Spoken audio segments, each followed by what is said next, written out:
Oi, olá gente bonita, tudo bem com vocês? Para quem está chegando aqui pela primeira vez, eu quero fazer um convite. Se inscreve, comenta, compartilha, dá like, é de graça, não paga nada, todo mundo sabe que não paga nada. E você é beneficiado com informações psicológicas, informações sobre abuso, informações sobre violência, informações sobre essas coisas que estão acontecendo, distúrbio de personalidade, problemas emocionais, problemas existenciais, né? A gente fala aqui de tudo um pouco. Muito obrigada se você se inscrever. Se você não se inscreveu, muito obrigado também por ter visitado. Para mim já é um presente. Para quem mora na casa, meu muito obrigado, meu carinho, meu abraço, gratidão, gente. Nosso tópico de hoje é sobre os 10 tipos de distúrbio de personalidade, ou transtorno de personalidade. Como vocês sabem, tem uma onda de informação na mídia sobre narcisista, sobre narcisismo. Mas o que vocês precisam saber é que existem 10 tipos de personalidade. Eu já tenho um vídeo aqui, acho que eu tenho 3 vídeos aqui no canal que fala sobre isso. E hoje eu vou relembrar vocês, de forma diferente, claro, os 10 tipos de personalidade, porque às vezes tem gente vendendo gato por lebre. E distúrbio de personalidade pode confundir a pessoa. Né? Hoje tudo é narcisista. Brigou é narcisista, xingou é narcisista, bateu é narcisista, fez isso é narcisista. Gente, cientificamente falando, o narcisismo não faz nada disso. Se o narcisista tiver só o distúrbio narcisismo, ele não faz nenhuma terça parte do que está se falando. Agora, é comum pessoas que têm um distúrbio de personalidade agregar características e distúrbios do mesmo grupo que ele pertence. Por exemplo, o narcisista, ele é do grupo borderline, ele é do grupo sociopata, que aqui na Europa é chamado de antissocial. Nos Estados Unidos também. Nos países que falam inglês é antissocial, que é conhecido em alguns países da América do Sul como sociopata, que está relacionado, sócio é social, né? Então, ele agrega o narcisista ou o narcisismo, pode agregar características de todos os 4 que estão no grupo dele. E assim sucessivamente. Os que estão no grupo A, a mesma coisa. Os que estão no grupo C, a mesma coisa. E às vezes eles podem pular cerca, tá? E ter característica ou ser de outro problema, de outro transtorno que não está classificado como distúrbio de personalidade, está classificado como doenças mentais, absorver característica do narcisismo e aí as pessoas ficam chamando de narcisista. Por exemplo, um esquizofrênico, ele pode ter várias características de narcisismo e ele ser chamado de narcisista quando é uma doença séria. O bipolar, ele pode ser chamado de narcisista, né? Ele pulou a cerca, porque ele não pertence ao grupo de distúrbio de personalidade. Tem também os subdistúrbios. Eu não vou falar dos subdistúrbios hoje, mas eu falo em outro vídeo, tá bom? Então vamos lá. Então os 10 transtornos de personalidade raramente aparecem na sua forma didática, mas em vez disso, como eu estava falando, pode sim ser confundido, pode confundir. A maioria das pessoas com transtorno de personalidade nunca procura um médico, um psiquiatra, um terapeuta. Eles não procuram serviço de saúde mental, porque na cabeça deles, eles são normais, eles não fazem nada de errado. Errado é quem diz que eles fazem. Os 10 distúrbios de personalidade, eles são muito difíceis de se caracterizar e mais difícil ainda de se diagnosticar. O estudo da personalidade humana ou do caráter humano, essa palavra vem do grego, caráter vem do grego, que remonta da antiguidade. Em seus personagens, Tírtamo, de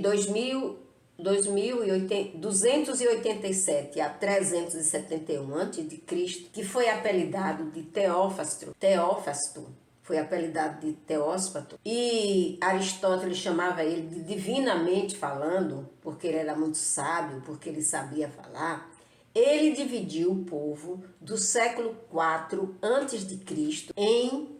para você ver que o estudo da personalidade é muito antigo. Então, no século IV antes de Jesus Cristo, Tírtamo O Teófrasto já classificava as pessoas em 30 tipos de personalidade diferente, incluindo arrogância, era um tipo de personalidade. As pessoas arrogantes estavam classificadas em um tipo de personalidade. Ironia, a mesma coisa. Inveja, a mesma coisa. Inveja era um distúrbio de personalidade antes de Cristo, né? No século IV antes de Cristo. Só que hoje a inveja ela está em vários distúrbios de personalidade como uma característica e não como uma personalidade. Os personagens exerceram forte influência nos estudos subsequentes da personalidade humana, como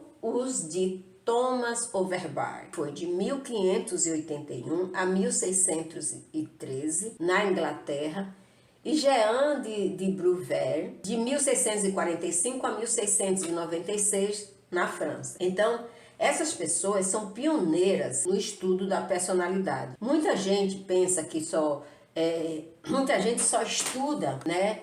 Depois de Freud, depois de Carl Jung e outros que vieram depois. Mas a gente tem que dar crédito a quem realmente fez o trabalho pioneiro, que foi, gente, o século IV antes de Cristo é um tempo muito distante do que estamos agora, entendeu?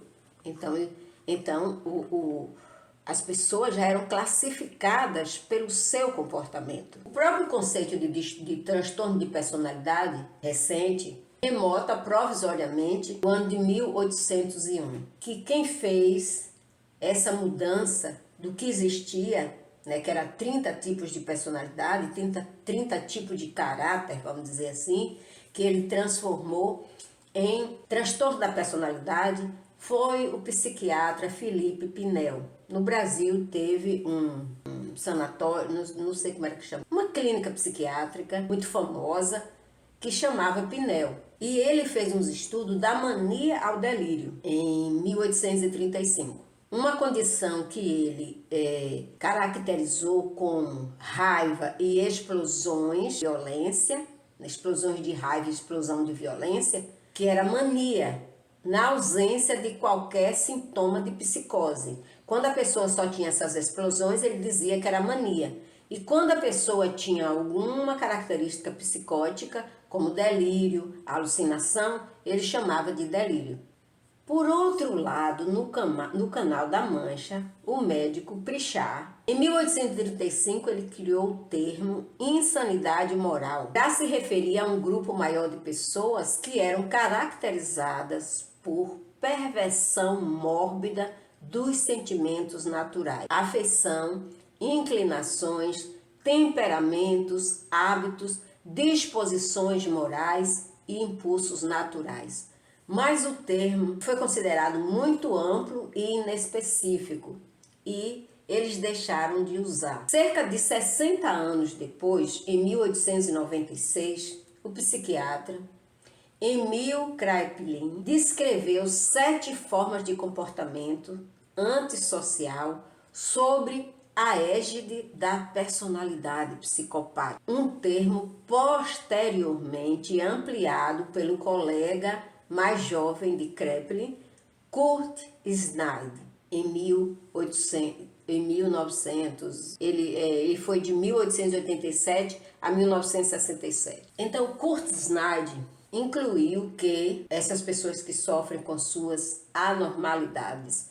O volume seminal de Snyder, de 1923, das personalidades psicopáticas, né, que quem quiser pode comprar esse livro aí que vai saber, ainda constitui hoje a base das classificações atuais de transtorno de personalidade, como aquelas contidas na influente classificação americana de transtornos mentais, que é o Manual de Diagnóstico e Estatístico de Transtornos Mentais, na 5ª revisão, o DSM-5. De acordo com o DSM-5, um transtorno de personalidade pode ser diagnosticado se houver, prestem bem atenção, prejuízo significativo no funcionamento próprio e interpessoal. Interpessoal, a gente está vendo aí o resultado. As pessoas que fazem essas coisas, elas não se consideram que está causando nenhum tipo de prejuízo a ninguém. Então, ele só pode ser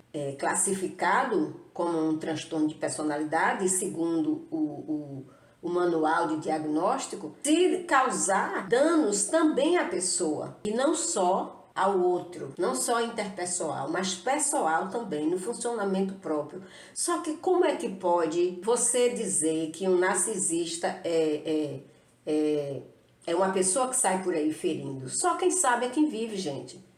Porque a pessoa vive numa sociedade, a pessoa tem documento, a pessoa tem conta bancária, a pessoa tem cartão de crédito, a pessoa dirige, a pessoa paga suas contas, paga táxi, ou seja, impostos, se finge de altruísta, tá por aí pelo mundo fazendo e acontecendo, faz sexo, faz família, faz filho, e aí você vai chegar e dizer, não, essa pessoa é isso, isso e isso. É muito difícil provar isso. E é muito difícil diagnosticar. Esse é um termo genérico. Esse não é um termo das coisas que realmente estão acontecendo por aí. Então, de acordo com o DSM, transtorno de personalidade só pode ser diagnosticado se tiver prejuízo para a pessoa lá, para o narcisista e para as pessoas que eles convivem. Mas como só tem para as pessoas que eles convivem e eles não admitem que eles não estão operando normal, então é muito difícil diagnosticar, né? E tem mais. Isso tem que vir juntamente com um ou mais traços patológicos da personalidade. Além disso, estas características devem ser relativamente estáveis, ou seja, a pessoa tem que sempre praticar aquilo ao longo do tempo e consistente em todas as situações. Não deve ser melhor compreendida como uma normativa para o estágio do desenvolvimento do indivíduo ou ambiente sociocultural, não apenas devido ao efeito direto de substâncias ou condição médica geral. Então o negócio é complicado. Você quer se libertar de um sofrimento de relacionamento com essas pessoas disfuncionais, simplesmente, querida e queridos, pega sua mala e vai embora. E mesmo assim você não tem garantia que você está livre dessas pessoas. Porque às vezes elas vão atrás ou então botam as pessoas para te vigiar. DSM-5 lista 10 transtornos de personalidade e aloca cada um em um dos 3 grupos A, B ou C. O grupo A, né, que em inglês é chamado de cluster. Cluster A ou A, se é cluster é A, se é grupo é A. Então, eles são estranhos, bizarros e excêntricos, paranoico, esquizoide e esquizotípico. Esses são os 3 distúrbios de personalidade do grupo A. Então, eles são bizarros, excêntricos, né? Estranhos. O grupo B é considerado dramático e errático, errados e dramáticos. O grupo B tem 4, é constituído por borderline, histriônico, narcisista e o antissocial, que em alguns países é chamado de sociopata. O grupo C, que é o grupo ansioso e medroso, é composto por 3 distúrbios de personalidade: o evitativo, o dependente e o obsessivo-compulsivo. O obsessivo-compulsivo, ele pode ser ansioso, mas de medroso ele não tem nada. O psicopata, ele é obsessivo e compulsivo. E ele vai lá e faz as coisas que ele quer fazer, os crimes que ele quer cometer. Então vamos lá. Antes de eu começar a falar de cada um especificamente, separado, eu quero falar para vocês que esses 10 distúrbios de personalidade ou transtorno de personalidade são mais produto da observação histórica do que de estudos científicos. Portanto, são construções de observação. Como resultado, eles raramente se apresentam em sua forma clássica de livro didático, ou seja, eles nunca se apresentam, esses distúrbios, como estão escritos na maioria dos livros. E isso tende a quê? A confundir as pessoas, a confundir os profissionais. A sua divisão em 3 grupos no DSM-5 pretende refletir esta tendência, sendo que qualquer transtorno de personalidade tem maior probabilidade de se confundir com outros transtornos de personalidade dentro do seu grupo. Ou seja, narcisista pode ser confundido com borderline, borderline pode ser confundido com narcisista, narcisista pode ser confundido com antissocial, que é o que mais está acontecendo. O antissocial é que não é confundido com ninguém, porque ele tem uma característica criminosa mesmo, sabe? O antissocial, ele sempre tem passagem pela polícia, ele sempre acaba em apuros com a lei.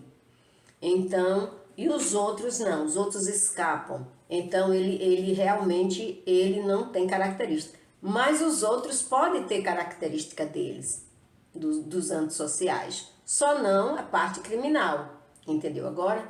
Então, o paranoico, ele pode ser confundido com esquizoide ou com esquizotípico, né? Com essas duas personalidades. Essas duas personalidades também pode ser confundida com paranoico, né? E assim vai, gente, e assim vai. É uma mistura, é uma loucura, sabe?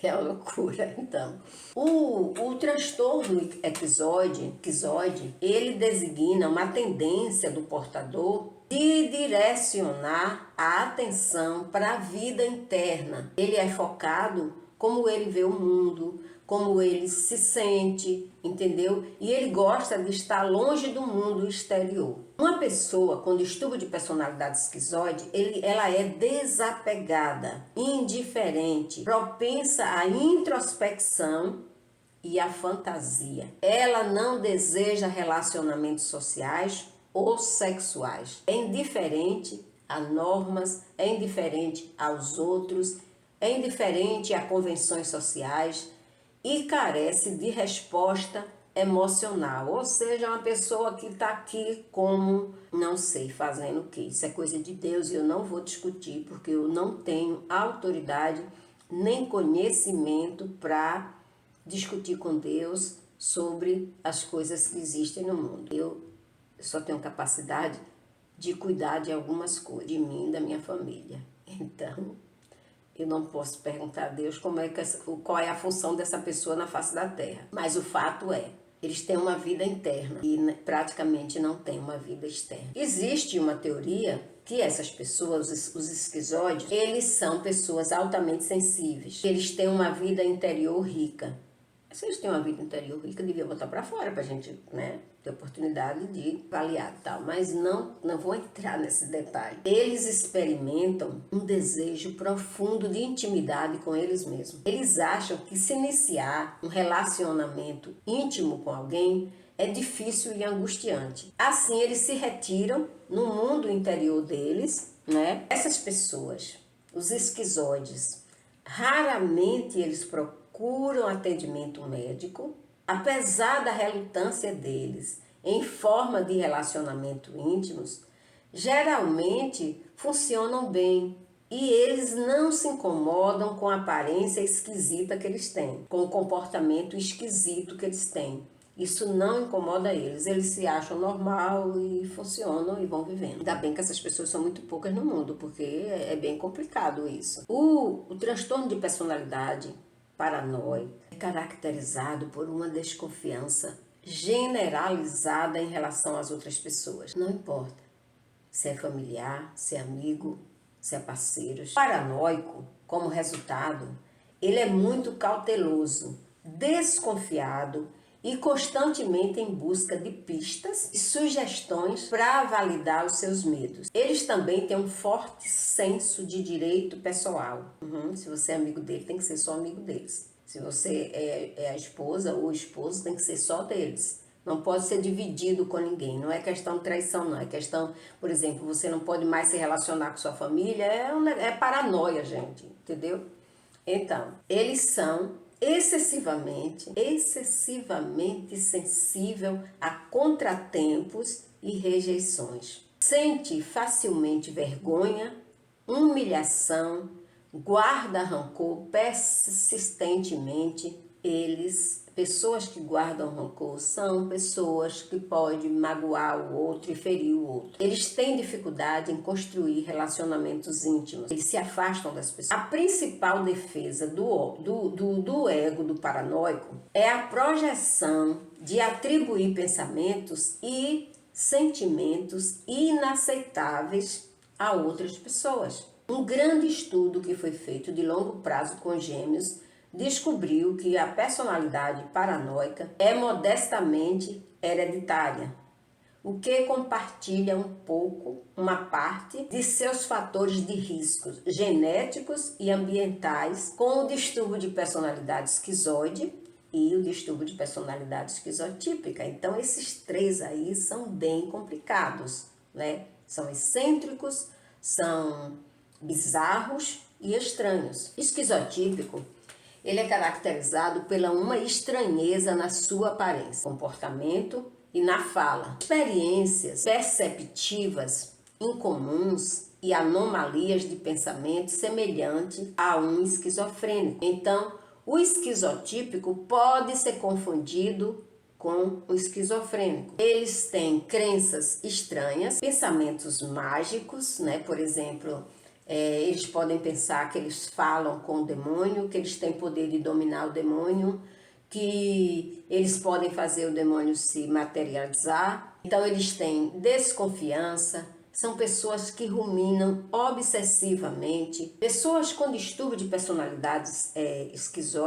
esquizotípica muitas vezes temem a interação social e consideram as outras pessoas prejudiciais. Isso pode levá-los a desenvolver as chamadas ideias de referência, isto é, crenças ou intuições de que eventos e acontecimentos estão de alguma forma relacionados com eles. Se eles botarem na cabeça que quando eles chegam no lugar acontece uma coisa ruim, eles vão acreditar que toda vez que eles vão naquele lugar acontece uma coisa ruim. Tanto o esquizotípico quanto o esquizoide, eles gostam de evitar interações sociais. O esquizoide ainda é pior, o esquizoide não quer nem sair. Eles não querem interagir ou então eles acham muito difícil interagir com outras pessoas. Pessoas com distúrbio de personalidade esquizotípica têm uma probabilidade superior à média de desenvolver esquizofrenia. Então, ele pode sim desenvolver esquizofrenia. E a condição, para essa condição, existe um termo chamado esquizofrenia latente, ou seja, a pessoa tem as características e os genes que está lá, latente, aí de repente a pessoa aparece com esquizofrenia. Vamos para o grupo B. Então, esses três do primeiro grupo são bem complicados. Bem complicados, bem complicados, bem complicados. O esquizoide, raramente ele se relaciona com outra pessoa. O esquizotípico ainda se relaciona, mas é um relacionamento bastante esquisito, bastante difícil. O paranoico, ele cria muitos problemas nos relacionamentos dele, problemas seríssimos. Então vamos lá para aquele que causa mais problemas de todos, dos distúrbios de personalidade, porque tem outras coisas que são consideradas distúrbio, mas que não pertencem a essa classificação desses 10 de personalidade. São outras coisas. Agora vamos para o antissocial. Até Kurt Snyder, que foi quem desenvolveu esse negócio de personalidade, ampliou o conceito do distúrbio do transtorno de personalidade para incluir aqueles que sofrem de sua anormalidade. O transtorno de personalidade era mais ou menos sinônimo de transtorno de personalidade antissocial, ou seja, ele classificava tudo como antissocial, ou seja, como sinônimo do antissocial. O distúrbio de personalidade antissocial é muito mais comum em homens do que em mulheres. E é caracterizado por uma indiferença sensível pelos sentimentos dos outros, por regras, por leis, ou por o que for. É uma pessoa altamente desrespeitosa, o antissocial. Ele desrespeita regras, obrigações sociais, regras familiares, obrigações familiares. É uma pessoa irritada e agressiva, age impulsivamente, não sente culpa, não se arrepende e não aprende com as experiências desastrosas, desagradáveis da vida deles. Em muitos casos, eles não têm dificuldade em encontrar relacionamentos. Por quê? Porque eles sabem onde buscar. Eles sabem fisgar suas vítimas. Então, eles causam problemas de dívidas para suas parceiras e parceiros. Eles causam problemas para a família. Eles roubam as famílias. Eles ameaçam os pais para dar as coisas a eles. Eles podem bater nos pais quando são adolescentes. Gente, eles são realmente desse grupo, ele é o pior. Ele é o mais complicado, ele é o mais desrespeitoso, ele é o mais agressivo e abusivo. Então, eles não têm dificuldade em ter relacionamento. Geralmente, eles são pessoas fogosas sexualmente, turbulentas, e os relacionamentos deles têm curta duração, porque eles aprontam, eles fazem miséria com seus companheiros e companheiras. O distúrbio de personalidade, o antissocial, ele é considerado, né, pelos profissionais da área de saúde como um psicopata encantador. O antissocial, a pessoa que tem o transtorno de personalidade antissocial, o distúrbio de personalidade antissocial é o transtorno mental mais estreitamente correlacionado com o crime. Todos eles têm passagem, algum dia eles vão ter passagem pela polícia. E é provável, quando você encontra um antissocial, ele tem antecedentes criminais, históricos de entrada e saída de casa de recuperação, né? Esses adolescentes, esses jovens, eles têm entrada e saída da prisão, eles são acusados de muita coisa, eles praticam, quando eles têm sucesso, eles praticam coisas como crime de colarinho branco, crime ambiental, eles não respeitam. Por exemplo, se ele compra um terreno do lado do seu e não tem e tem uma cerca, ele é capaz de pegar a cerca e botar 1 metro, 2 metros para dentro do seu terreno e dizer que aquilo ali é dele. E você é doido de dizer que não é? Você corre risco de vida, entendeu? Então, o antissocial, ele é tudo isso que se fala que o narcisista é. E é pior ainda, porque ele é um criminoso social. Agora vamos para um que é muito conhecido, que é o borderline, que na psicologia é chamado de limítrofe. É uma pessoa emocionalmente instável. Ele cresce essencialmente com um senso de identidade e, como resultado, experimenta sentimentos de vazio e medo de abandono. Existe um padrão, eles atuam num padrão de relacionamento intenso, mas instáveis, instabilidade emocional, explosões de raiva e violência, especificamente em resposta crítica. Você não pode criticar um borderline. Eles têm comportamento impulsivo. Eles normalmente eles fazem chantagem, eles ameaçam de suicídio. E às vezes até pode acontecer também.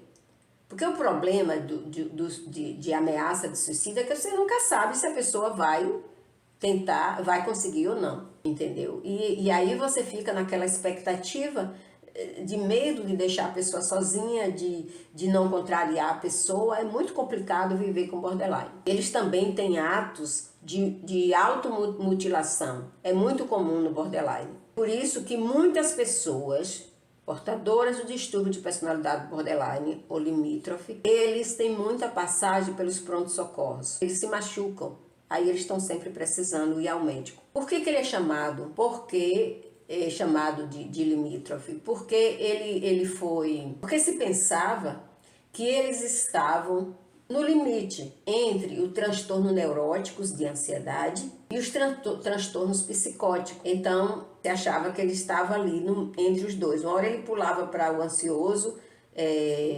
neurótico, outra hora para o psicótico, como a esquizofrenia e o bipolar. Por isso que confundiam, porque ele é bem parecido com esquizofrenia e bipolar. Foi sugerido que o transtorno de personalidade limítrofe geralmente vem de resultado de abuso sexual na infância e que é mais comum em mulheres, em parte porque as mulheres têm maior probabilidade de sofrer abuso sexual. Isso foi encontrado em muitos estudos. No entanto, existem alguns grupos que diz que isso acontece com as mulheres porque elas têm um comportamento irritado e por isso, né, essas mulheres assim, e às vezes também o borderline ele é promíscuo, né, e tende a ser rotulado como essas coisas. O borderline ele pode também ser confundido com o antissocial. É o que mais é confundido com o antissocial,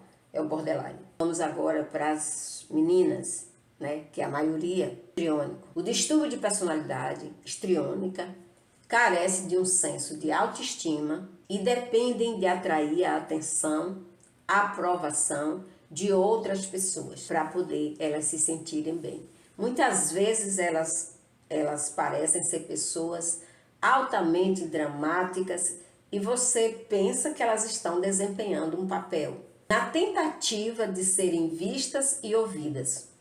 Na verdade, histriônico deriva da palavra histriônicos, né? Que isso significa ator. Pessoas com distúrbio de personalidade histriônica podem cuidar muito bem da sua aparência, da sua vaidade e se comportar de maneira excessivamente charmosa e inadequadamente sedutora. Como eles anseiam por excitação e agem por impulso ou sugestão, podem colocar-se em risco de acidente ou de exploração sexual. É muito comum encontrar pessoas com distúrbio de personalidade histriônica atuando nesses lugares aí, né? Essas meninas felizes, coitadas, não é bem feliz, dessas meninas, né, que vão para essa vida. Elas demonstram nas suas relações íntimas, elas demonstram insinceridade e superficialidade. E a longo prazo pode ter um impacto muito negativo nas suas relações sociais e românticas, né? São pessoas que podem, às vezes elas não estão interessadas, vamos dizer assim, se for uma mulher, não está interessada no seu marido. Mas o comportamento dela deixa você com a pulga atrás da orelha. E por isso elas perdem muitos amigos, muitas amizades, por isso as pessoas não confiam. E como elas são muito vaidosas, né? Elas gostam de se exibir, então elas passam uma imagem de uma pessoa muito fútil. E isso ninguém quer estar próximo de uma pessoa fútil, né? É angustiante, tanto para quem convive, como para elas mesmas. Eles são muito sensíveis também à crítica e rejeição. Reagem de uma forma dramática a perdas ou ao fracasso. Existe uma relação, deixa eu ver como é que eu posso dizer. Eles estabelecem um círculo vicioso em que quanto mais rejeitado eles se sentem, mais histriônicos eles se tornam, entendeu? Então, eles acham que eles são rejeitados ou quando eles se sentem rejeitados, porque na maioria das vezes as pessoas que dizem que foram rejeitadas é porque elas se sentem rejeitadas, mas elas não foram rejeitadas. Então, o que acontece? Quando ela se sente rejeitada, ela exacerba mais essa futilidade, essa coisa de querer chamar a atenção de uma forma promíscua, de uma forma negativa, entendeu? E quanto mais histriônicos eles se tornam, ou elas se tornam, mais rejeitados eles serão. Porque ninguém aguenta viver próximo de uma pessoa que está o tempo inteiro se insinuando. Traz uma série de consequências do trabalho, nas relações sociais, de amizade, de familiares. É um negócio bem complexo isso. Então elas são, às vezes não é nem com a intenção sexual, mas todo o apelo é sexual, entenderam agora? E às vezes elas podem entrar em situações bastante complicadas, difíceis de sair. Se argumenta que esse tipo de círculo vicioso está na cerne do transtorno de personalidade, na verdade, de todo transtorno de personalidade mental. Na realidade, esse círculo vicioso está no cerne de todo transtorno de personalidade, todo transtorno mental. Não é só de personalidade, nos transtornos mentais também. E agora vamos para o último, narcisista. Narcisista, no DSM, tem 9 características, e poucas correspondem realmente ao narcisista. Ele tem um sentimento extremo de autoimportância, um sentimento de direito, e uma necessidade de ser admirado e obedecido. Inveja dos outros, tá? Espera que eles sejam iguais. Eles têm pouquíssima empatia, mentem, exploram os outros para atingir os seus objetivos. Ele pode parecer egocêntricos, controladores, manipuladores, intolerantes, egoístas ou insensíveis. Se um narcisista se sentir obstruído ou ridicularizado, pode ter um acesso de raiva ou raiva destrutiva ou vingança. Eu já fiz vários vídeos sobre a raiva narcisista, que é uma coisa fora do normal. Sabe aquela pessoa com raiva que não tem controle? Então, tal reação é chamada da famosa raiva narcisista e pode ter consequência desastrosa para todas as pessoas envolvidas, inclusive eles. Transtorno de personalidade, doenças mentais, é coisa séria. Precisa ser tratada, precisa ser cuidada. Se a pessoa não quer se tratar, procure cuidar de você. Se você não tem como escapar, se você não quer sair, se você acha que você não pode escapar, procure ajuda profissional. Vá a um posto de saúde, converse com seu médico, procure ajuda. Se bem que eu estou tendo umas notícias sobre médicos no Brasil que me assusta. Eles estão com problemas também, mas sempre você vai encontrar um. Se não der certo com um, procura outro. Bom, então vamos para o grupo C. Vamos começar com quem? Com o esquiva. O grupo C, ele é composto por esquiva, dependente, anancástica, que tem outro nome. Pessoas com distúrbio de personalidade evitativa acreditam que são socialmente ineptas, pouco atraentes e inferiores. Temem ser constantemente envergonhadas, criticadas ou rejeitadas. Então, todos eles que têm distúrbio de personalidade rejeitam a crítica. Aliás, crítica é uma coisa que todo mundo, mesmo pessoas que se consideram normal, ninguém gosta de ser criticado. Mas isso depende como a pessoa critica. Uma pessoa te chama, conversa com você, te diz algumas coisas assim, poxa, esse seu comportamento não tá legal, olha, cuidado, porque pode acontecer isso com você. Então, você precisa corrigir-se. Você vai aceitar esse tipo de crítica, porque é uma crítica de alguém que está preocupado com você, de alguém que está se importando com você. É isso. A esquiva, eles têm dificuldade em se relacionar com as outras pessoas. Eles só gostam de se relacionar quando eles têm certeza que eles terão prioridade na vida daquela pessoa. Ou seja, que eles são os queridinhos e são contidos até mesmo nos seus relacionamentos íntimos. São tímidos. O distúrbio de personalidade esquiva está fortemente associado ao transtorno de ansiedade e também pode estar associada à rejeição real ou sentida pelos pais ou colegas na infância. Pessoas que sofreram bullying, pessoas que achavam que não eram amados pelos pais, podem desenvolver esse transtorno. Algumas pesquisas sugerem que as pessoas com distúrbio de personalidade esquiva monitoram excessivamente as reações internas. Eles ficam o tempo todo se vigiando. Tanto ele vigia as sensações, as reações, tanto deles como das outras. E isso impede deles se envolverem de forma natural ou fluente em situações sociais. Instaura-se um círculo vicioso em que quanto mais eles monitoram suas reações internas, mais inepto eles se sentem. E quanto mais ineptos eles se sentem, mais eles monitoram suas reações. É uma loucura, gente, é uma loucura isso, sabe? A pessoa não vive. Então, esse é o esquiva. Eu conheço algumas pessoas que se casaram com pessoas que têm transtorno de personalidade esquiva e é bem difícil, é um relacionamento difícil, complicado, onde eles se sentem sozinhos, isolados, é muito complicado. Vamos agora para quem? Para o dependente.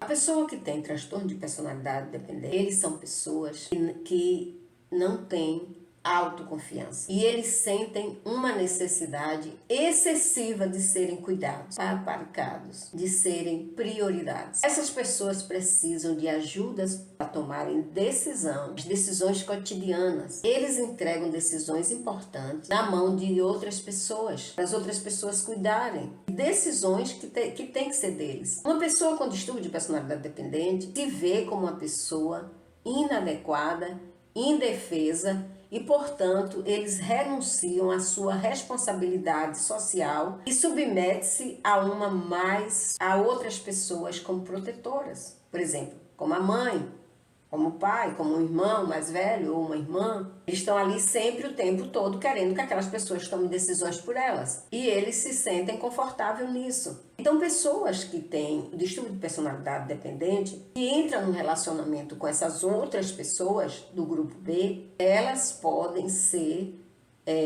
curadas psicologicamente, dominadas e deixar de viver a vida delas. Uma pessoa que não tem decisão, uma pessoa que não tem planos, uma pessoa que sempre aceita o que os outros dizem, fazem, é muito complicado, tá bom? Eles se comportam, eles idealizam como competentes, como poderosos, se comportam de uma maneira insinuante e modesta. Pessoas com distúrbio de personalidade dependente pessoas com distúrbio de personalidade dependente, na maioria das vezes, eles acabam com pessoas que têm distúrbio de personalidade do grupo B, que se alimentam de alta consideração incondicional que tem. No geral, as pessoas com distúrbio de personalidade dependente mantêm uma perspectiva ingênua, infantil, têm uma visão limitada de si mesmo e dos outros. Isso fortalece a sua dependência, deixando-as vulneráveis ao abuso e exploração. Tenham cuidado com vocês. Se você tem essa tendência de deixar o outro fazer tudo por você, decidir por você, te dominar, te controlar, por favor, procure ajuda, isso não é normal. Vamos ao último, transtorno de personalidade anancástico ou obsessivo compulsivo.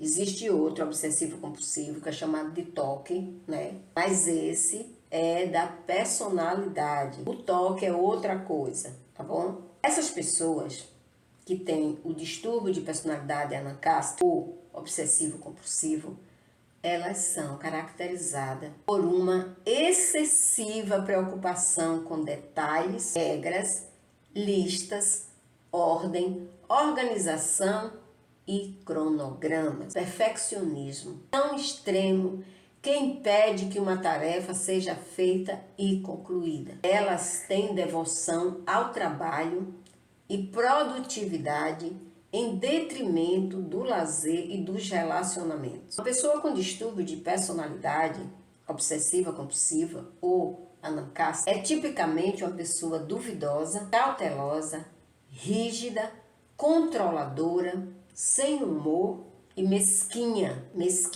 todos os sentidos, mesquinha na doação de carinho, mesquinha na doação de preocupação com o outro, mesquinha financeiramente, mesquinha em tudo, entendeu? É difícil viver com essas pessoas. Umas são mais difíceis do que outras. Essa é bem difícil. O obsessivo compulsivo é bem difícil. Eles têm uma ansiedade subjacente que surge da percepção de falta de controle sobre o mundo. E isso foge à compreensão deles. Quanto mais eles tentam exercer controle, mais descontrolado eles ficam, mais descontrolado eles se sentem. Como consequência dessa ansiedade e desse descontrole, eles têm pouca tolerância à complexidade, às nuances, tendem a simplificar o mundo, vendo as coisas como totalmente boas ou ruins,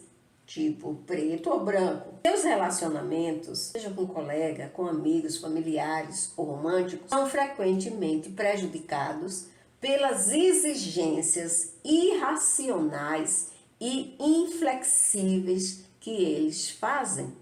aos outros. Essas características as pessoas pegam e colocam no narcisista. E o narcisista não é nem desse grupo. Pessoas dizem que o narcisista é inflexível, que é exigente, que é irracional. Mas o obsessivo compulsivo, ele pode pular a cerca e ser um narcisista também.